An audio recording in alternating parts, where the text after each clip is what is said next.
Vemos, muy bien. Buenas tardes a la doctora en educación Mariana Maggio. Muchísimas gracias, Mariana, por estar con nosotros, por haber logrado este streaming y directo en vivo también al equipo de la Unidad de Enseñanza Virtual de Aprendizaje de la Facultad de Enfermería de la Universidad de la República. No te doy la bienvenida a Uruguay. Hola, porque esta transmisión en vivo ya tenemos gente conectada de Uruguay, de Brasil, de Argentina. Te veo y te escucho bien. Creo que si bien la invitación fue inicialmente para educación superior, tenemos mucha gente de primaria y de secundaria. Así que bienvenidos a todos. Tenemos a la decana de nuestra facultad, también en línea.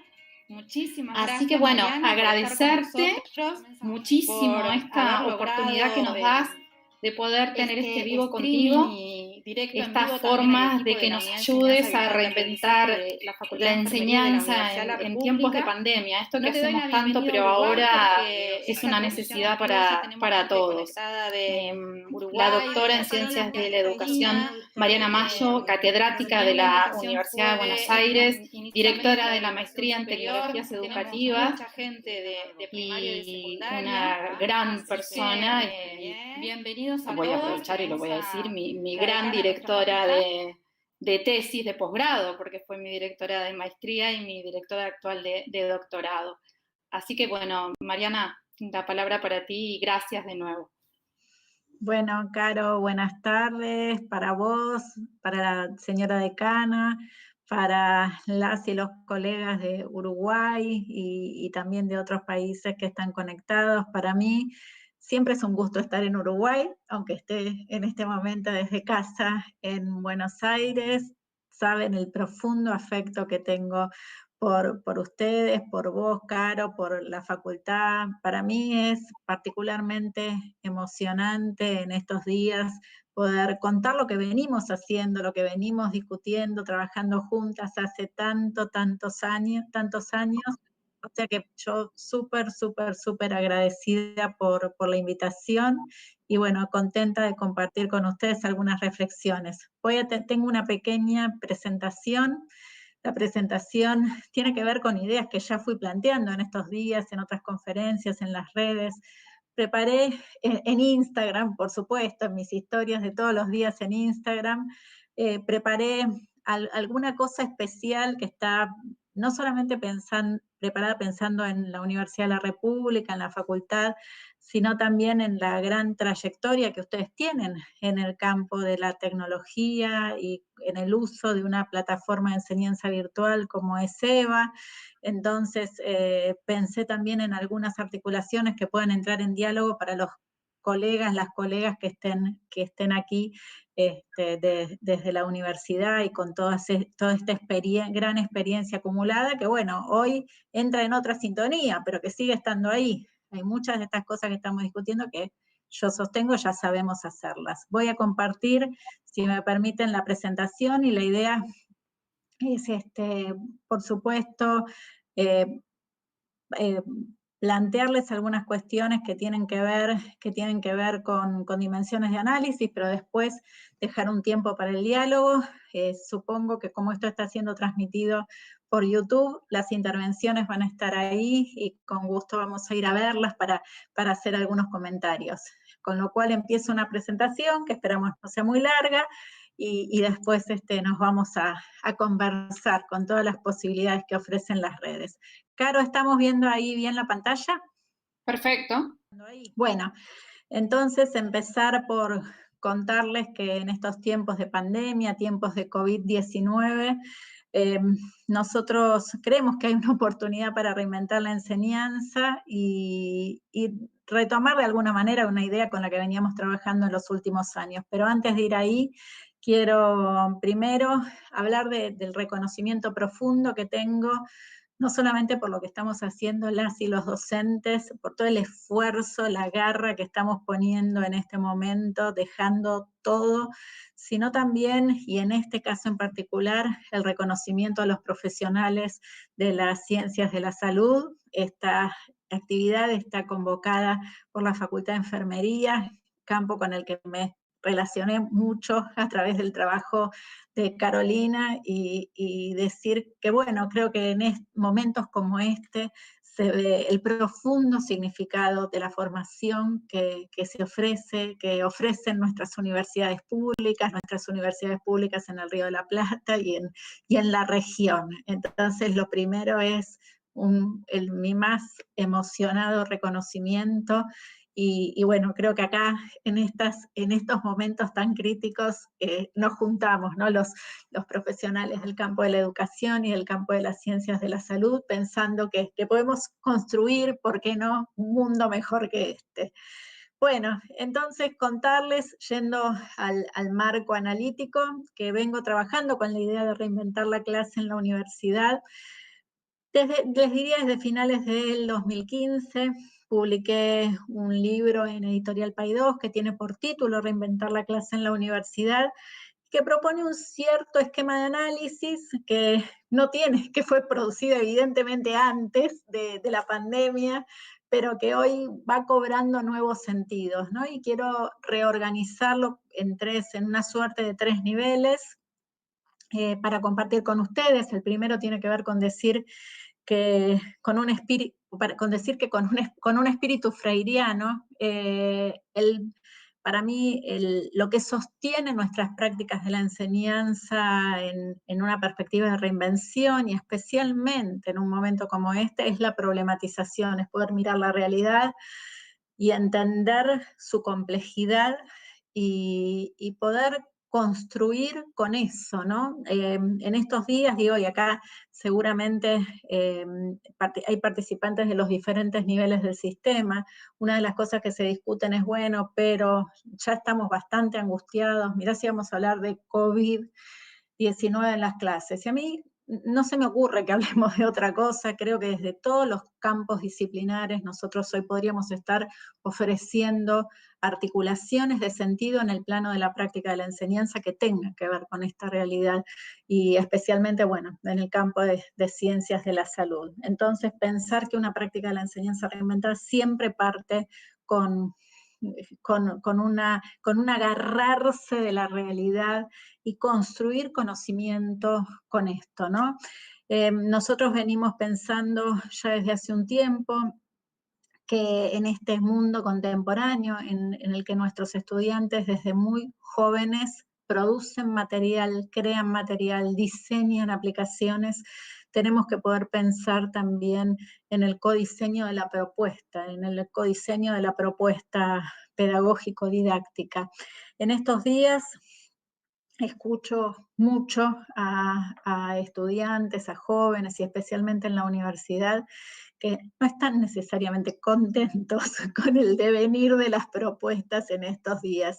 Y creo que la tensión surge porque son usuarios muy avesados de la tecnología, muy avesados, de nuevo, producen contenido multimedial prácticamente todo el día, cuando tienen acceso y cuando tienen buena conexión desde las casas. Entonces, de repente, que la propuesta se ubique desde el punto de vista de la trama tecnológico-pedagógica 7 pasos más atrás, es algo que necesariamente va a generar tensión. Entonces, mi pregunta y mi invitación tiene que ver con decir, bueno, ¿qué tienen para decir ustedes de la propuesta? ¿Cómo quieren que esto suceda? ¿Qué ideas nos pueden dar? ¿Cómo podemos codiseñar la práctica? Y una práctica que habida cuenta de la problematización tiene que llevar necesariamente, desde mi punto de vista, y acá quiero poner énfasis en la educación, en la enseñanza universitaria, si bien lo pienso para todos los niveles del sistema, a la creación de conocimiento original. Disciplinar o protodisciplinar, pero creo que tenemos que dejar de pensarnos como los lugares donde se transmite el saber producido, donde se reproduce, como lo dijeron los sociólogos de la educación muy bien hace tantos años, y empezar a pensar que en un escenario donde prácticamente todo se está poniendo en tela de juicio desde el punto de vista de nuestra capacidad de resolver problemas, nuestra obligación es crear conocimiento original y es hacerlo no solamente desde los programas de investigación, sino también desde el ámbito de las prácticas de la enseñanza, es decir, de las clases. Este sería entonces como un nivel, ¿no? Pensar en la producción de conocimiento original, mirando el mundo, entendiendo toda su problemática y codiseñando la propuesta con los estudiantes. Hay otro plano, si quieren, que tiene que ver más con lo tecnológico, desde una perspectiva cultural. Nosotros desde hace mucho tiempo estamos preocupados en la Cátedra de Educación y Tecnologías de la Facultad de Filosofía y Letras de la Universidad de Buenos Aires por trabajar con el reconocimiento de las tendencias culturales. Esto que planteaba, nosotros le decimos a los estudiantes, bueno, estás obligada a ir al campus virtual. Y estudiantes que de repente están todo el día en otro tipo de plataformas, en otro tipo de redes, entonces la pregunta es, ¿cuáles son esas aplicaciones que usan, esos entornos en los que viven, esos juegos que juegan, y poder construir conocimiento con esto? Esa es una de las cosas, me parece, una de las marcas de la época. La segunda tiene que ver con esto que estamos haciendo, con la posibilidad de tener, no solamente en una conferencia prevista, anticipada, una voz distinta, una voz que nos trae otro punto de vista, sino también poder tenerlo en clase. Y este es, creo que, el mejor momento para hacerlo, porque están todas las colegas y los colegas en cuarentena, cuando uno dice, por favor, quiero tu punto de vista como investigadora en virología, en la universidad de no sé dónde, en mi clase. Y la gente dice sí, y yo estoy convencida que hay que ir a buscar ese sí. ¿Por qué? Porque eso hace de la clase una experiencia inolvidable. En este mismo plano, las interacciones extendidas, ¿no? Esta mañana conversaba con un profesor de una cátedra de zoología que me decía, pero bueno, nosotros tenemos una tradición de trabajo en terreno. Vamos, miramos, fotografiamos y después trabajamos en el reconocimiento de patrones con eso. Y yo le decía, qué bueno sería que eso mismo ahora no lo hagas solamente en el ámbito donde vivís, que es Bariloche, sino que lo puedas hacer con toda tu provincia, que lo puedas hacer con todo el país, que lo puedas hacer con los países vecinos, que lo puedas hacer con el mundo mismo, no solamente porque eso volvería seguramente mucho más interesante el ejercicio de hacer el trabajo de campo, sino porque ese es el modo en que estamos construyendo el conocimiento en la actualidad. Y si no, pensemos en el tipo de interacciones extendidas que se están dando para poder desarrollar vacunas, para poder encontrar el antiviral que nos saque de esto. O sea, creo que la universidad tiene que poner en juego, y el resto de la escuela también, los modos contemporáneos de construir conocimiento. Y los modos contemporáneos de construir conocimiento son colectivos. Y acá Pierre Levy hace muchísimos años que anticipó esta metáfora de la inteligencia colectiva. Un último plano que tiene que ver con la posibilidad, y sobre todo en este momento, donde todos nos tiramos a la pileta, bueno, nos quedó más remedio. Aprovechar esto para documentar, para los que hacemos investigación, como Carolina y como yo, esta es una oportunidad de construir la base empírica más grande de la historia de la educación. Primero porque tenemos a mucha gente haciendo rediseño, y por otro lado porque tenemos la posibilidad, dado que estamos haciendo todo en entornos virtuales, de documentar. Tenemos que hacerlo sistemáticamente. Necesitamos tener toda esa matriz empírica para después poder analizar y reconstruir teóricamente, y construir el marco teórico de la nueva era, post pandemia. Y bueno, creo que además todo esto hay que hacerlo público, ¿no? Y yo celebro, Caro, que estemos de alguna manera haciendo público esto también, que son categorías construidas en el ámbito de la investigación, en el Instituto de Investigaciones en Ciencia de la Educación, con tremendo esfuerzo. Bueno, este es el marco, entonces, de reinventar la clase en la universidad. Como les decía, un marco que se empezó a configurar a finales del año 2015, que empezamos a poner en juego en la cátedra universitaria desde el 2016, que publiqué como libro en el año 2018, y que, como todo, ahora entra en crisis. Yo digo, hay algunas cosas de estas que tienen, me parece, sentido para lo que estamos viviendo, y otras que tal vez haya que interrogar y que volver a pensar. Y en ese interrogar empecé a generar en estos días un pequeño marco de lo que denomino la pedagogía en tiempos de coronavirus o en tiempos de pandemia. Lo primero, digo, ya estuve hablando de esto, pero quiero insistir, Alessandro Barico publicó hace muy poco tiempo un libro que se llama The Game, El Juego. El juego es la realidad compleja que estamos viviendo, que tiene lo físico y lo virtual, el mundo y el ultramundo. La pandemia nos dejó del lado del ultramundo, pero ya sabíamos que el mundo que estábamos viviendo tenía esta complejidad. Si esto no lo estábamos capturando en las prácticas de la enseñanza, es porque nosotros veníamos atrás de la revolución mental que se está viviendo. Y eso es un problema, nosotros tenemos que estar adelante de la revolución, hacerla. Bueno, entonces esto es lo primero. En este contexto, una de las cosas que más me preocupa es el tema de lo que denominé el revoleo, el no al revoleo. Estoy tratando de alentar desde todos los lugares donde puedo conversaciones sobre un currículum minimalista, pensando en que en estas nuevas condiciones en las que estamos viviendo y enseñando, tenemos una oportunidad tremenda para hacer algo que a mí ya me preocupaba y que ya había señalado, que es pensar el currículum en los términos mínimos que nos permiten construir conocimiento original, tomar los temas que están ahí afuera, el problema. Si nosotros enseñamos en cada materia 400 temas, toda la historia del campo desde que empezó hasta hoy, probablemente no podamos hacer ninguna de esas operaciones. Entonces, volver a pensar en serio cuáles son los ejes articuladores de los campos, qué es lo central que tenemos en este momento que poder recorrer en una materia y no pensar que se resuelve la enseñanza revoleando PDFs o videoconferencias o actividades y mucho menos evaluaciones. Luego, la cuestión del tiempo alterado, lo voy a retomar más adelante. No podemos pensar que el tiempo que podemos pasar dedicándonos a enseñar o aprender en este contexto es equivalente al que estábamos en las instituciones educativas. No podemos más que volver a pensar el tiempo. Creo que cuando miremos retrospectivamente va a ser una de las claves de lo que nos pasó.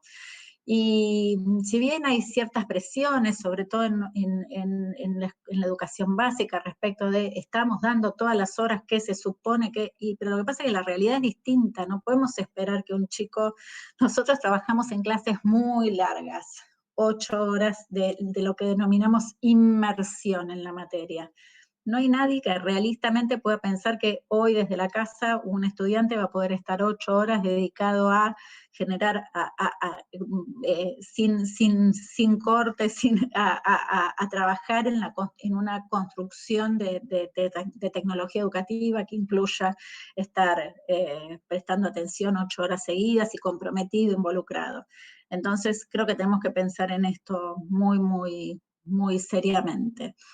De la creación de conocimiento original hablé, vuelve a emerger en este pequeño marco más actualizado. ¿Por qué? Porque creo que como sociedad y desde las prácticas de la enseñanza tenemos que hablar de lo que nos pasa, tenemos que tener propuestas que no solamente que miren el COVID-19, sino que también piensen la sociedad, piensen las instituciones, piensen los límites de los modelos económicos, y que todo esto lo podemos estar haciendo en este momento.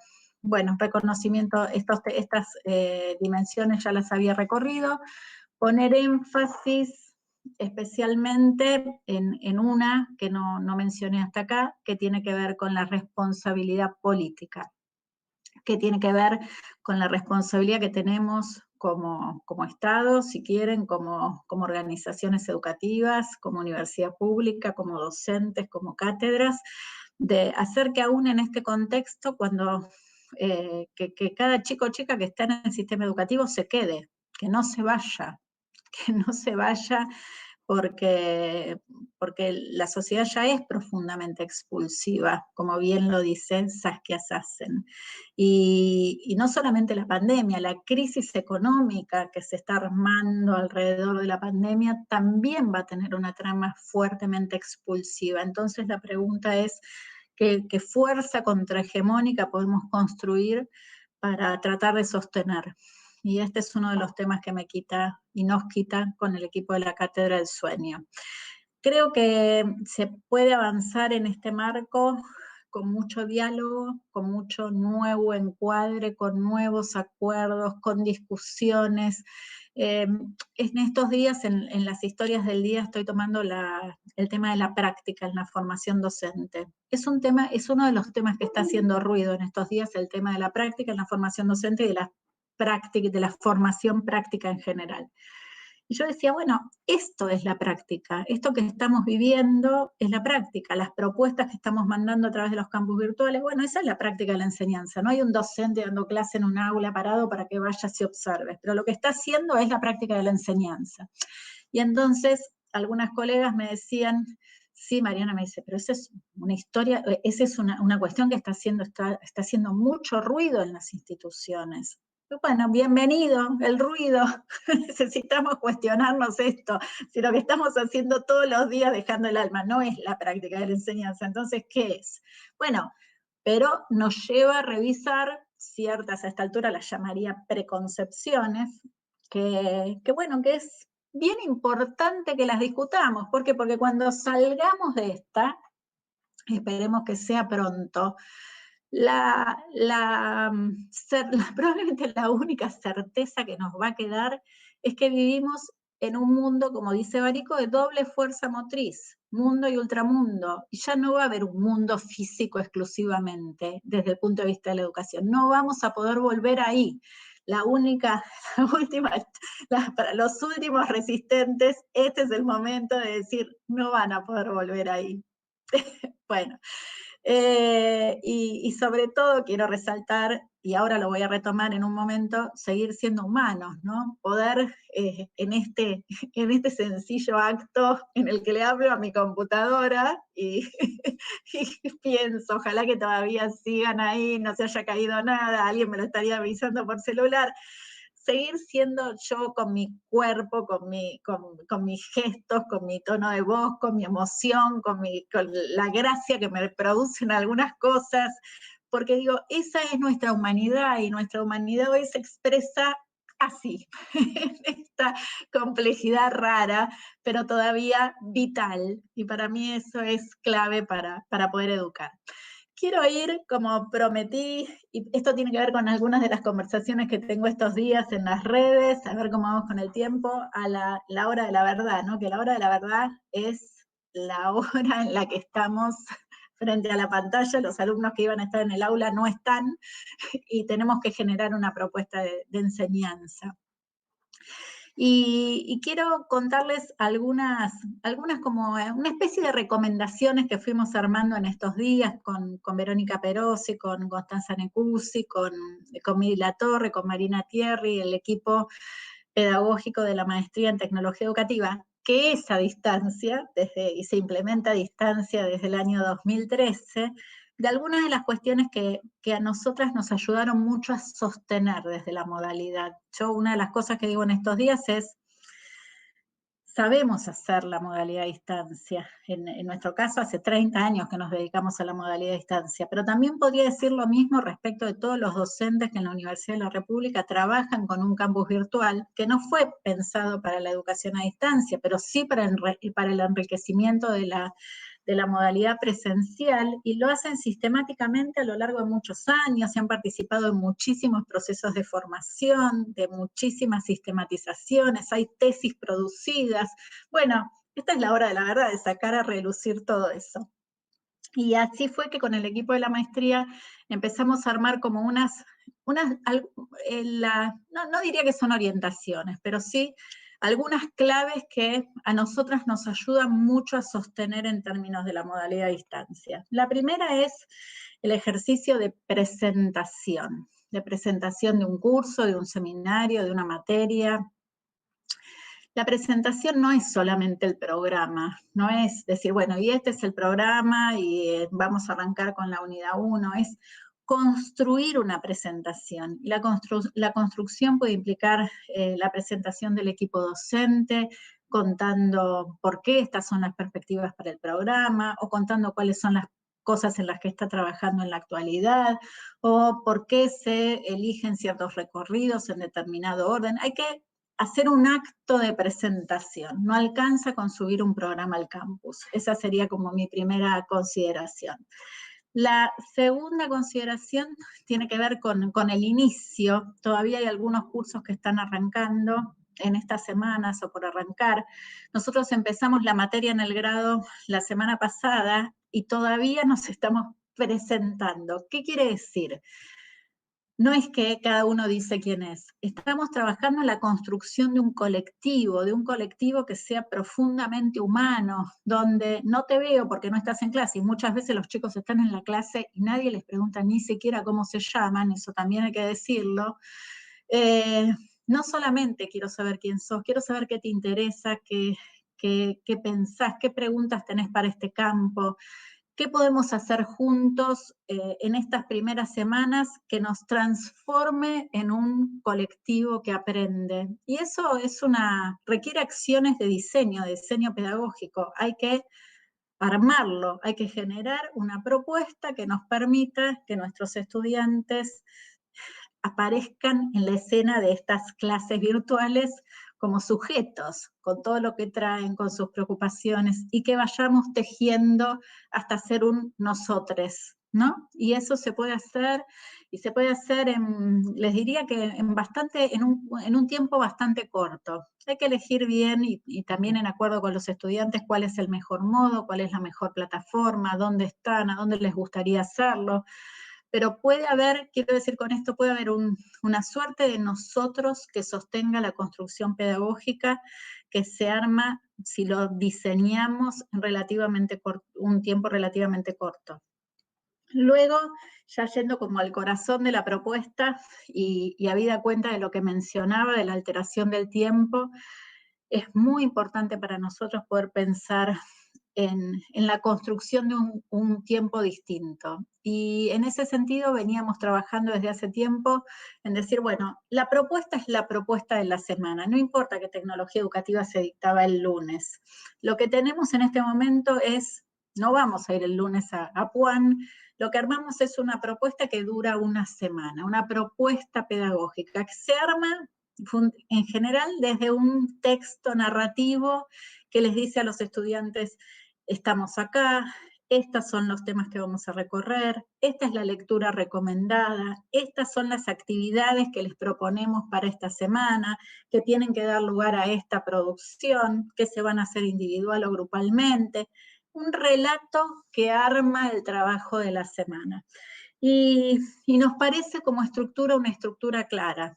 La semana ustedes pueden decir cuándo empieza. A mí me gusta seguir la idea que empieza el lunes y que los estudiantes hay que acordar si la producción que tengan que hacer la hacen para el viernes o la hacen para el domingo, dependiendo de las circunstancias y de las negociaciones. ¿Qué sostiene la semana? No la sostiene la explicación, no la sostiene la explicación del docente. Tampoco para nosotros en la clase presencial, tampoco la clase presencial se sostiene por la explicación del docente. Acá estoy haciendo referencia más específica a la universidad, a la formación superior, también a los institutos. Nosotros no dedicamos la mayor parte del tiempo de la clase a la explicación de los textos, entonces tampoco lo haríamos en la propuesta de la semana. La gente va y responsablemente tiene que estudiar. Y poner en diálogo lo que va estudiando con algo que es central, que es esa actividad, esa producción. ¿Qué estamos haciendo esta semana? Bueno, ¿qué sentido tiene lo que estás leyendo en función de lo que estamos haciendo? Y ahí se va armando para nosotros lo que es el rasgo más destacado de las propuestas de la educación a distancia. Hace muchos años ya esta búsqueda la empezó Edith Litwin. Lo que sostiene las propuestas son las actividades, que no son 100 ejercicios, son actividades integrales, que a veces un aspecto se resuelve en una semana, pero que si las miramos como conjunto lleva todo un mes, que da lugar, por ejemplo, a la constitución, lo pienso desde mi materia, de una política educativa con tecnologías que se le va a presentar al Ministerio de Educación. ¿Eso es posible en una materia? Sí, totalmente, es posible, lo vamos a hacer. pero lo vamos a hacer entre otras cosas porque partimos de un supuesto muy fuerte, que es que no vamos a estar todo el cuatrimestre explicando década por década la historia del campo de la tecnología educativa, porque nunca llegaríamos a hacer lo que tenemos que hacer, que es generar propuestas que hagan que una persona salga de la materia formada como tecnólogo educativo o tecnóloga educativa. Entonces, la actividad como tema central. Después tenemos, y me parece importante mencionarlo en este momento, las interacciones. Las interacciones para mí van mucho más allá de nuestras posibilidades de preguntar y responder en un foro. Las interacciones son el tipo de interacciones que todos tenemos en este momento en las redes, diálogos complejos, fluidos, donde a lo largo de un día puede haber 300 interacciones, si quieren, en un grupo de WhatsApp. Esa es la interacción desde una perspectiva cultural que configura tendencia y la que nosotros queremos emular desde las prácticas de la enseñanza.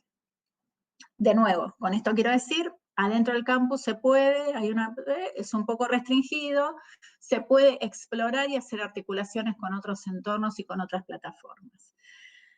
Bueno, la vedette de estos días, que son las sesiones como esta, sincrónica en vivo. Este es como el boom del minuto. ¿Cuáles son? ¿Cómo vamos a hacer las sesiones en vivo, los encuentros sincrónicos? ¿Y cuánto tiempo les vamos a dedicar? Y acá quiero volver a una posición que quiero decir, sostuve prepandemia. El vivo no es para explicar el contenido, por la misma razón que la clase presencial no es para explicar el contenido. Tenemos que superar la hegemonía de la explicación. La explicación la hacen muy bien los autores en los libros, especialmente cuando estamos hablando de la enseñanza superior. Entonces, yo digo, tengo una especie de analogía que para mí creo que deja bien claro mi posición respecto del vivo. Hay 500 millones de personas que dejan de hacer todo lo que están haciendo para ver la final del Mundial de Fútbol. ¿Por qué? Porque no saben cómo termina. Cuando sabes cómo termina ya no te interesa más, a menos que haya sido el mejor partido de la historia. Tengo esa misma sensación respecto de los vivos. En el vivo tiene que pasar algo que me sorprenda, algo original, algo que no podría poner en la propuesta de la semana por escrito, que no podría poner en términos de una actividad que se realiza en el campus virtual. Y por eso cuando estos días me dicen, y tuve discusiones con algunos docentes en estos días que me dicen, no, pero ¿por qué? Yo doy 4 horas de clase y tengo la presentación ya hecha y yo me siento cómoda y a los estudiantes les encanta, entonces voy a hacer 4 horas de evento sincrónico. Bueno, me preocupa en los dos planos, me preocupa en la presencial y me preocupa en la distancia. Creo que eso no nos va a llevar por el camino de la reinvención. Pero, además, creo que no es cierto que los chicos están aprendiendo, están resistiendo. Y si estamos atentos, en estos días aparecen cosas. Ayer justamente me mostraron un audio donde una estudiante decía, por Dios, este tipo no para de hablar. Bueno, ese es el feedback. Preguntémosles a los estudiantes cómo se sienten después de 3 horas atrás de la pantalla. Para mí hay que reinventar el vivo, que acaba de llegar masivamente. El vivo tiene que tener sentido propio. Si el vivo es para hablar con una investigadora que está en otro país o está en otra provincia haciendo un desarrollo científico que nos puede cambiar la vida, ese es el vivo que tiene sentido. Si el vivo es hablar con los responsables de las políticas para ver cómo ayudamos en el contexto de pandemia en un área determinada y hacemos una construcción que resuelva eso desde la clase, eso tiene sentido. O sea, creo que tenemos que ponernos muy creativos con los vivos o vamos a generar riesgo, que es que en 15 días no haya más chicos yendo a ninguna clase virtual. Bueno, ¿qué hacemos? Una modalidad, y ya para ir cerrando, nosotros trabajamos mucho después de que la semana transcurrió en lo que llamamos la reconstrucción. La semana siguiente se inicia con la reconstrucción de lo que pasó. Lo que vivimos, lo que hicimos en el vivo, todo lo que se produjo. Y eso es un nuevo relato que dice, fíjense todo lo que pasó, las dimensiones de análisis que emergieron, las reconstrucciones que hicimos, las recurrencias que encontramos. Y todo eso genera un nuevo texto, que puede ser un texto, pero puede ser un audio, o puede ser en cualquier otro formato, pero que mira para atrás para poder presentar la nueva propuesta. Reconstruye para construir. Y eso es un ejercicio súper valorado por los estudiantes. Y quiero decir, respecto a la bibliografía, un solo comentario. Hay muchos debates en estos días y tenemos problemas porque hay problemas para compartir a través de los campus, los textos completos. Nosotros tenemos una posición tomada como equipo desde hace muchos años.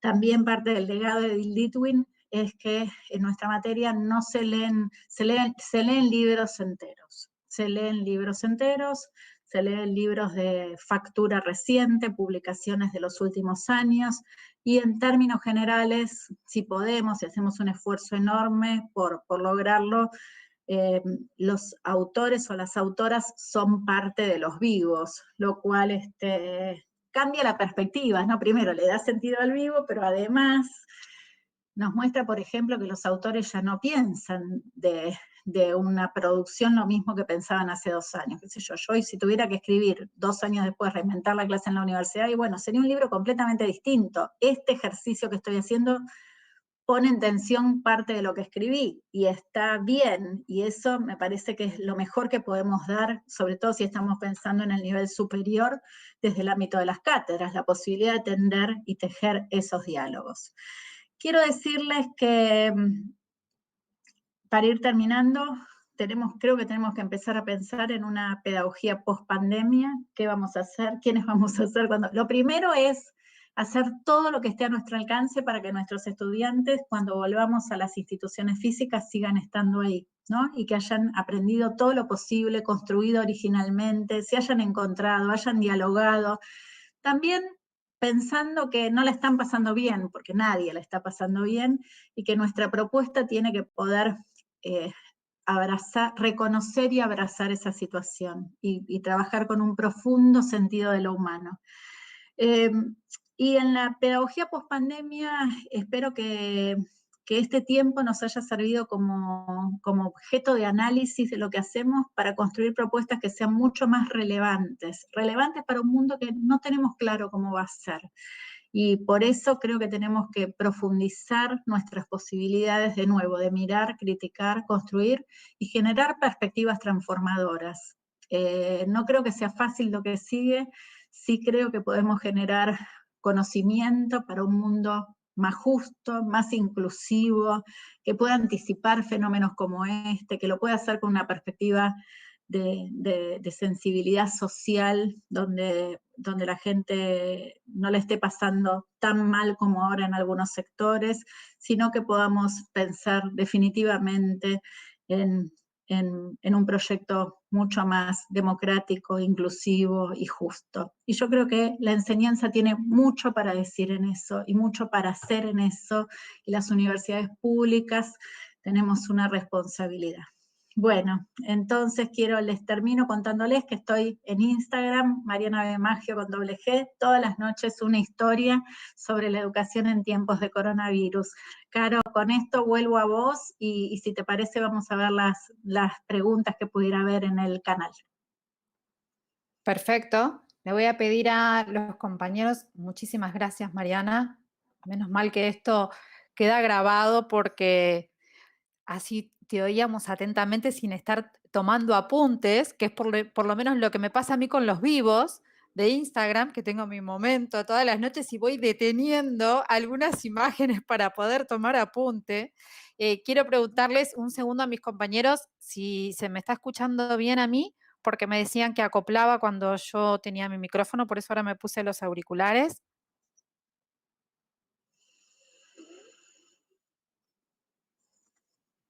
Y a ver qué preguntas nos pueden acercar por el chat. Más allá de las felicitaciones y agradecerte por el material y por estar acá. Nos dice Florencia Jolobachur que una de las dificultades que están teniendo en estos tiempos es que no se puede asistir con los estudiantes a los hospitales, y es una complejidad bien específica del área de las ciencias de la salud, enseñamos las prácticas de enfermería a través de la virtualidad, lo que está siendo todo un desafío. En la actualidad, e inclusive lo hablábamos hoy en la mañana en el equipo director de la Facultad de Enfermería, de cómo vamos a hacer en esta pospandemia, ¿no? Porque el reintegro y el avance va a llegar paulatinamente también. Entonces, ¿cómo vamos a hacer con esto? Yo, ahí, Caro, ustedes saben de esto muchísimo, muchísimo más que yo. Yo tengo, tengo la sensación de que hay, de nuevo, muchas maneras de acercarse a la práctica, ¿sí? Muchísimas maneras de acercarse a la práctica. Creo que hay que inventar nuevas formas de documentación de la práctica también, y creo que hay que tejer como nuevos tipos de asociación entre las personas que están en el servicio y las que no están.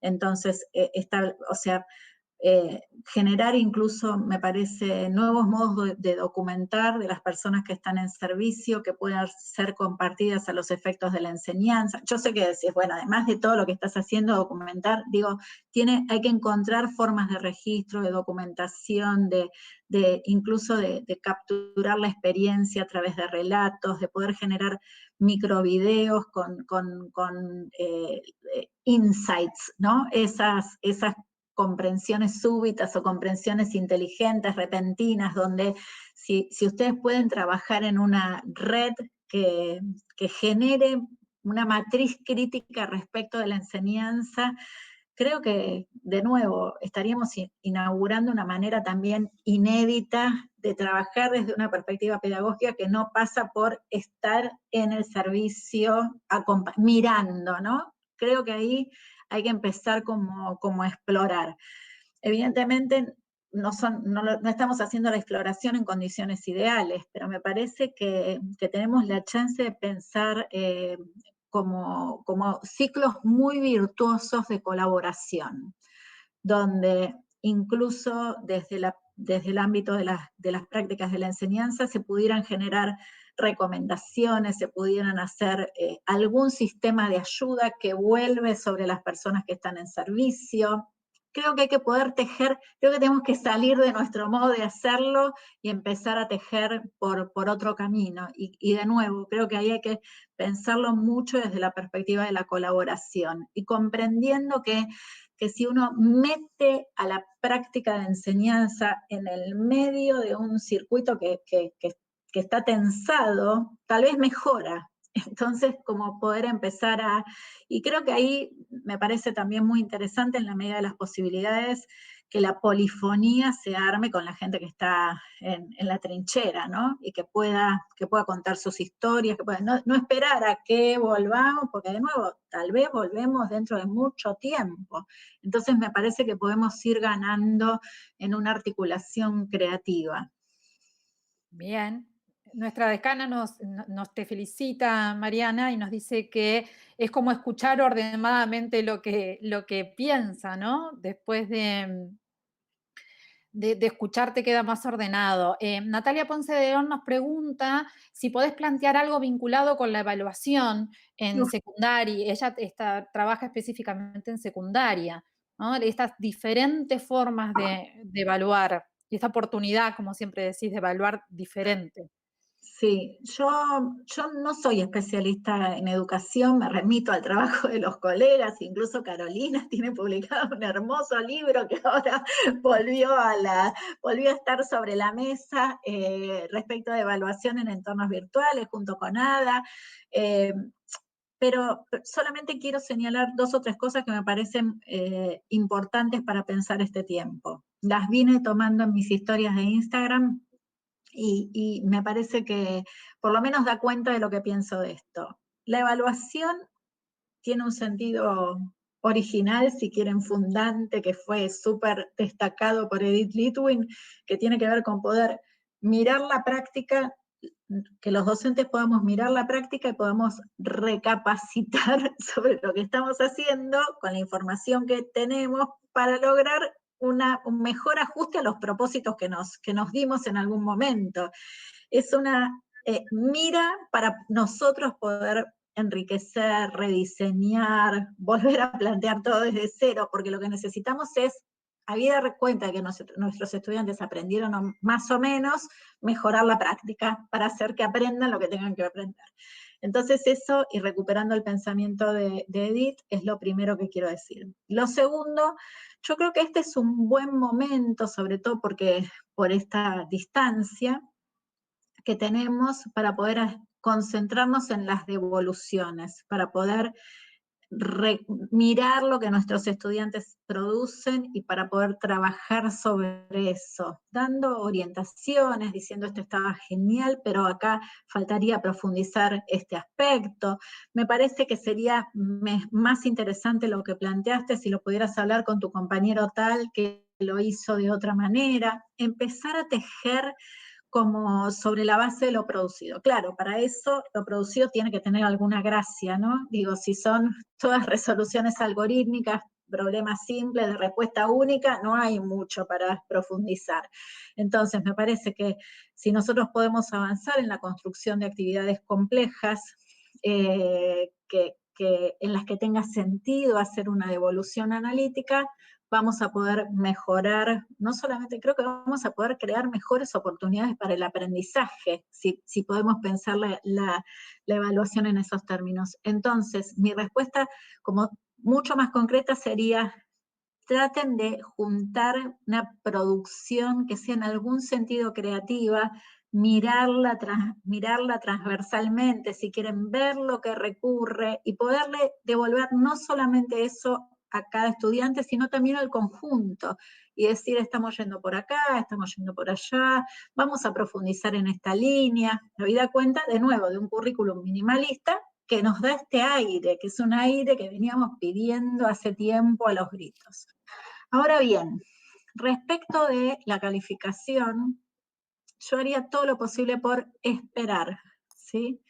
Por esperar o por mirarla con mucha prudencia, por establecer acuerdos que son del orden de las políticas, de las instituciones, de los colectivos de docentes. Entender que estamos viendo en una situación muy particular, y yo creo que lo mejor que tenemos lo podemos dejar en el rediseño de la práctica de la enseñanza, de modo de hacerla totalmente oportuna para esto que nos pasa. Para evaluar va a haber tiempo.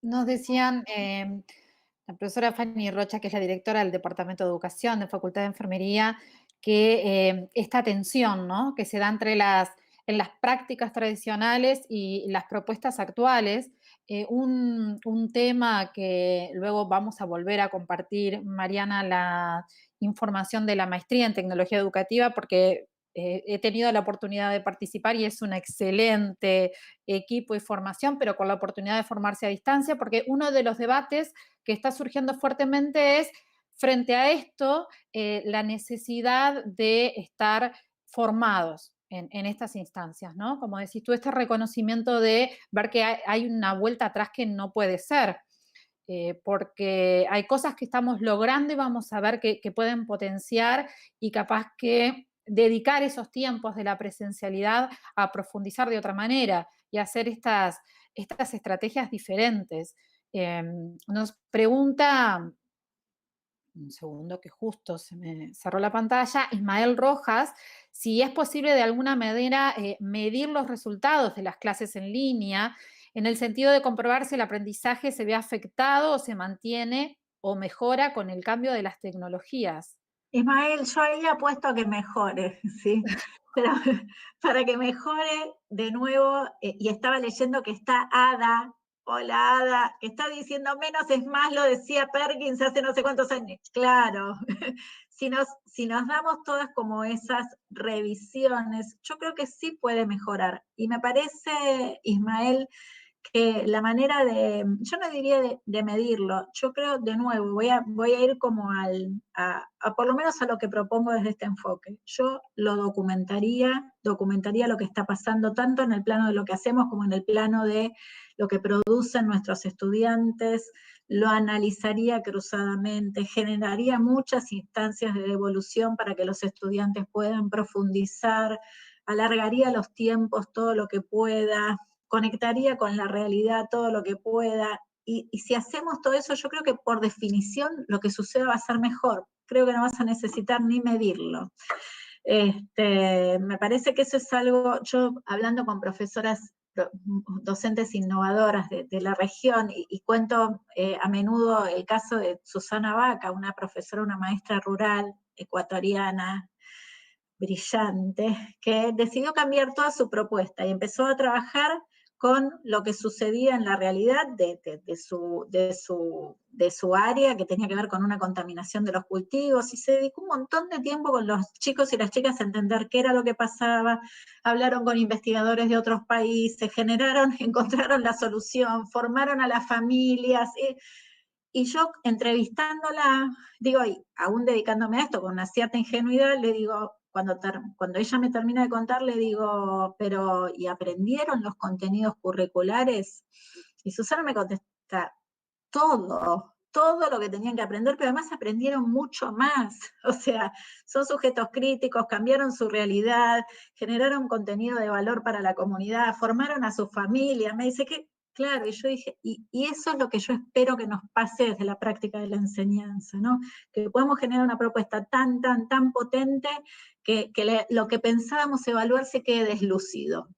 Y creo que puede pasar, tal vez este contexto hasta alienta que sucedan esas cosas.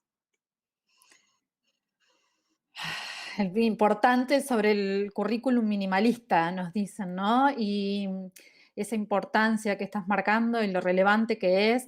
Y nuestra decana nos dice que nos va a permitir repensar nuestras prácticas, qué es lo relevante para incluirlo en nuestra propuesta, de cómo seguir para no perder estudiantes en el camino. Esto tan importante que estabas diciendo, de ver en dónde están y de conocer sus realidades. Buscarlos.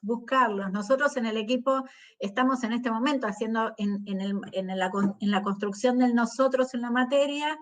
En este momento empezamos a trabajar sobre cuatro ejes que tienen que ver con las líneas, con las tendencias que los estudiantes eligieron como destacadas, y estamos acomodando todo esto. Pero hay algunos estudiantes que todavía no se unieron a los grupos.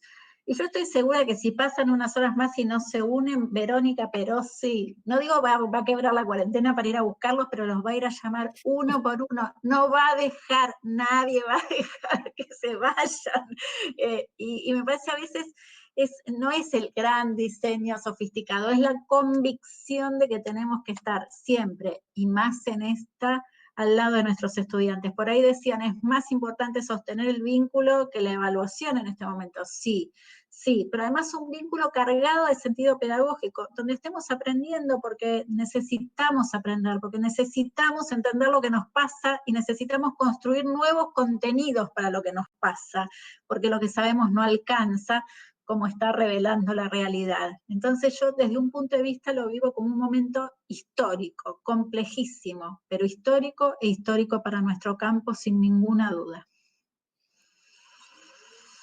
Estoy mirando si tengo más preguntas, más que todo son agradecimientos y mucho entusiasmo y motivación por escucharte, Mari, y aprovechar para compartir en esto que estás diciendo, que nosotros empezamos con la prueba, que nos sucedió con una unidad curricular nueva del plan, que era herramientas metodológicas, y la pusimos de cabeza empezando a hablar de esto. Y algo que les sorprendió mucho a los estudiantes es que pusimos mucho esfuerzo y para hacer una primera tarea dimos 5 tareas de propuesta bien diferentes, y la tarea más que tuvo es un curso con 678 estudiantes, y la tarea que eligió la mayoría, 200 de ellos, y no porque fuera más simple, sino era narrar. Era, en este caso, volví a mi infancia, se ve entre Platero y yo, y era la pandemia y yo, y que narraran cómo lo estaban viviendo, ¿no? Con unas preguntas guías. Tenemos tanto material para tomar de ahí, y creo que fue una muestra de esto que no inventé yo, que me lo enseñaste tú, pero de decir, bueno, la necesidad también de los estudiantes y de todos nosotros, porque también siempre hablamos de quién cuida a los que cuidan, desde cuidar en lo asistencial y desde cuidar los docentes que estamos cuidando de los estudiantes, ¿no? En la Facultad de Enfermería siempre decimos, esto para nosotros es mantener la educación y que la gente en una cuarentena que se va extendiendo y un periodo de aislamiento no se sienta aislada, pero para nosotros la educación no es el objetivo primario, sino que los usuarios estén saludables y no solo aquellos que están en una terapia intensiva, sino que el confinamiento lleva también a un montón de patologías que se van complicando. Entonces creo que es la muestra de tratar de llegar a ese acceso y que la gente quiere contar lo que le está pasando. Bueno, Caro. Muchísimas gracias. Un placer enorme, ¿no? Gracias a ustedes de nuevo, gracias a mi querida Universidad de la República, a la Facultad de Enfermería, a vos, por supuesto a la decana, a todas las colegas y los colegas en la llamada, a Ada. Bueno, un beso grande, muchísimas gracias por la oportunidad y seguimos en las redes encontrándonos y seguimos pensando estos tiempos y los que vienen, que seguramente nos van a llenar de trabajo, afortunadamente. Muchas gracias, un abrazo grandísimo y un beso y nos seguimos viendo. Gracias, Caro. Gracias a ti, gracias a todos por estar. Espero que lo hayan aprovechado tanto como yo. Un beso enorme, gracias de nuevo.